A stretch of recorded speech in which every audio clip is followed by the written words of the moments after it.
Nation ஸ்டேட்டுங்கிற அடிப்படையில் தான் ஐநா வரைக்கும் வந்து நின்றது. ஐநாவை தொடர்ந்து ஒரு உலக ஒழுங்கு உருவாக்கப்பட்டது. உலக நிறுவனங்கள், அது ஐக்கிய நாடுகள் அவையாக இருக்கலாம், வேர்ல்ட் ட்ரேட் ஆர்கனைசேஷனாக இருக்கலாம், IMF போன்ற அமைப்புகளாக இருக்கலாம், யுனெஸ்கோவாக இருக்கலாம்.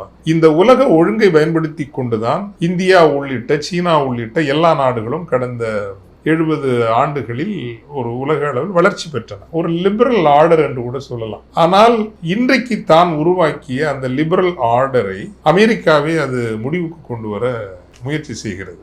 அது காரணம் என்னவென்றால், லிபரல் ஆர்டர் ஏனைய சக்திகளை எல்லாம் வளர்த்து விட்டிருக்கிறது, வளர்த்து எங்களை பலவீனப்படுத்துகிறது என்கின்ற ஒரு கருதுகோள்னு வச்சுங்களேன், ஒரு ஹைபாத்தசிஸ் அல்லது புரிதல். இந்த புரிதலின் பார்ப்பட்ட ஒரு கன்க்ளூஷன். தேர்ஃபோர் இன்றைக்கு இருக்கிற அந்த உலக ஒழுங்கு என்பது ஒன்றேல் மறுவரையறை செய்யப்பட வேண்டும் அல்லது அது அழிக்கப்பட வேண்டும். இல்லைன்னா நீங்க காசால இப்படி ஒரு கொடுமையை நீங்க நினைச்சு பார்க்க முடியுங்களா?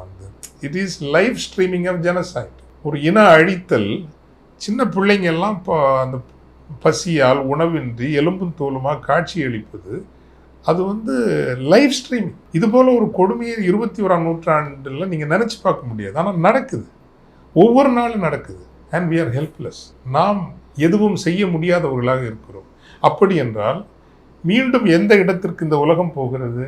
பழைய உலகம். பழைய உலகம் என்பது வலியவர்களின் உலகம். யார் பலசாலிகளோ அவர்கள் போரெடுப்பார்கள். இப்போ செங்கிஸ்கானை போல, சில காலம் ஹிட்லரை போல அல்லது ஜூலியஸ் சீசரை போல யார் வலிமையானவர்களோ அவர்கள்